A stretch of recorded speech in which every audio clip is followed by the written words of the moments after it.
Paper Crafter's Library. In this video, I want to introduce you to Spellbinders Nestabilities and Grand Nestabilities and share with you some of their main features. Now, the Nestabilities were first released in 2003, and these were Spellbinders' flagship dies. They were the first nested die templates that offered both cutting and embossing capabilities in 1/4 inch and 1/8 of an inch increments. There's a huge array of products within the Nestabilities line. Everything from your basic shapes such as circles, squares, and ovals, rectangles with smooth edges or with scalloped edges. There's other standard shapes such as your hearts, diamonds, stars, and flowers. There's also basic shapes with decorative edges like you see here. So your standard square but with a scalloped circle edge or a postage stamp edge. There's all sorts of different types of labels as well. You can see here a couple of samples. Now, all of the products within the Nestabilities line retail at around $24.95 US, and each set typically includes 4 to 6 dies with the same shape or decorative edge but in different sizes. So Grand Nestabilities die templates are a supersized version of Spellbinders Nestabilities. They increment up from the regular size sets, essentially beginning in size where the regular size sets leave off. So for example, here you can see I have the Grand Scalloped Ovals. And if I take out the smallest of the Grand Scalloped Ovals, and here I have the Classic Scalloped Ovals Large from Nestabilities, you can see if I lay it on top or lay it aligned with the other ones that it's the next increment upwards. Now, being a newer product, there are far fewer of the Grand Nestabilities templates available. Right now I think there's about 16 different shapes and labels to choose from, but of course Spellbinders adds to their collection with each new product release, so I'm confident they're going to be releasing a lot more. Now, Grand Nestabilities retail for around $49.99 US, and each set includes 6 dies. All the same shape, but in different sizes. So here you can see, for example, the scalloped ovals, or the regular ovals, the scalloped squares, all the same shape, but in different sizes. So both Nestabilities and Grand Nestabilities are incredibly versatile products. They can be used individually to create perfect mats, or you can use the shaped ones as focal points for a card.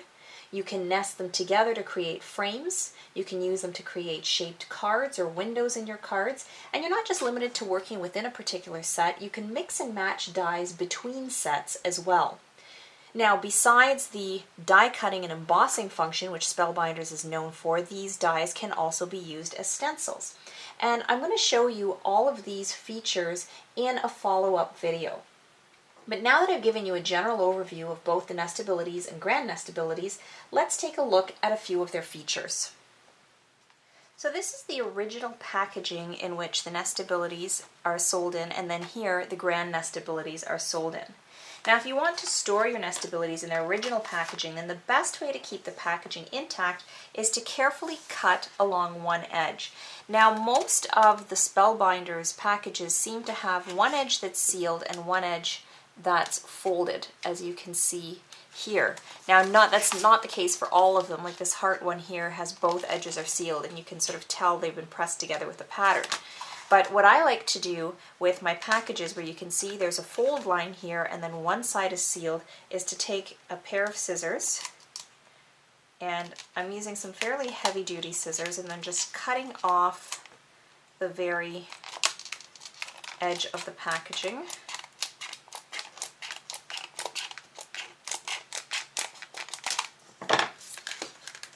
And then, as you can see here, you now have this little case that you can open and close along the fold line here. And then you can keep your dies stored in here. So as long as it's the sealed edge that you're cutting, then you have that cool built-in fold. Now, if you're working with the packaging that has both edges sealed, I have found it's not sealed at the top. And so with my hearts one, I just keep it in the packaging and I pull my dies in and out of the package. So I pull them out when I need them. Then when I'm done, I can slip them back into my package. Now, when I first started collecting Spellbinders Nestabilities dies, I just stored them in their original packaging. But as my collection grew, I found that I needed a more effective way of storing them. And that's where I decided to use some clear CD jewel cases as well as DVD cases. I had gone to just a local furniture store, IKEA I think it was, and I purchased a CD/DVD rack, and that's how I initially stored them, and now I have bin shelving and these fit perfectly in the bin. Now, of course, if you're going to store them on a shelf, you do want to make sure that you put the name on the side so that you can read them. In my bin shelving, I just can flip right through them. Now, whether I put them in a CD case or in a DVD case really just depends on the size of the die and which case it's going to fit into. Now, if you open it up, you can see that I've put this little strip here, and this is a self-adhesive magnetic strip, and that's just to kind of help me hold my dies in place and keep them from shaking around the CD case or DVD case too much. Now, of course, I only put a small strip because I have such an extensive collection of dies that to put a whole magnetic sheet in here would start to get pretty costly. I don't get as great a hold as if I had a full magnetic sheet, but as you can see here, it's still not too bad. It's only if the dies overlap too much that they tend to rattle around a little bit. So now with my Grand Nestabilities, I just keep them in their original packaging. I've cut along the side and I can just flip the packaging open, and I keep the dies stuck to this cardboard piece that came in there. And I found that the easiest way to store these is actually in those magazine holders that I just slide onto my bookshelves. So next let's talk about the increments. Now within each die set, so let's say the standard oval's large, the individual dies are in 1/4 inch increments, meaning that when you layer one die cut shape on top of the next size up, within the same set, there's going to be a 1/4 inch wide border all the way around. So for example, I die cut and embossed a white piece of cardstock with my second largest die, and then I did the same with a green piece of cardstock with the largest die. And you can see if I layer the white on top of the green, there's a 1/4 inch border all the way around. Now, a number of the shapes, including the circles, squares, ovals, and rectangles, as well as a few other select shapes, are sold both in a small and a large size. So here is the standard ovals large. Here you can see the standard ovals small. Now when you use these two sets together, you get an 1/8 of an inch increment in between sizes rather than the 1/4 inch within one size. So once again, if you look at this oval that I die cut with the largest die in my standard ovals large, and you look at this oval, which I die cut with the largest oval in my standard ovals small, if I take my white oval, layer it on top of my green oval, you can now see I've got an 1/8 of an inch border all around. So I just wanted to take a minute to take a closer look at the dies themselves. Now they of course are made of metal, and you'll notice that pretty much all of them have the open center, and that just makes it a lot easier to pop out your die cut piece after you've run it through your die cutting machine.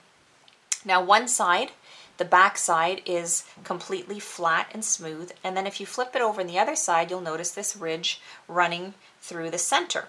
And this ridge is the cutting portion. Now you can run your fingers over it and you're not going to cut yourself, but as you put it through the machine, the pressure of the machine applied against the plates is enough to allow this to cut through your material. And we'll talk about what materials you can cut with your Spellbinders dies in just a few moments.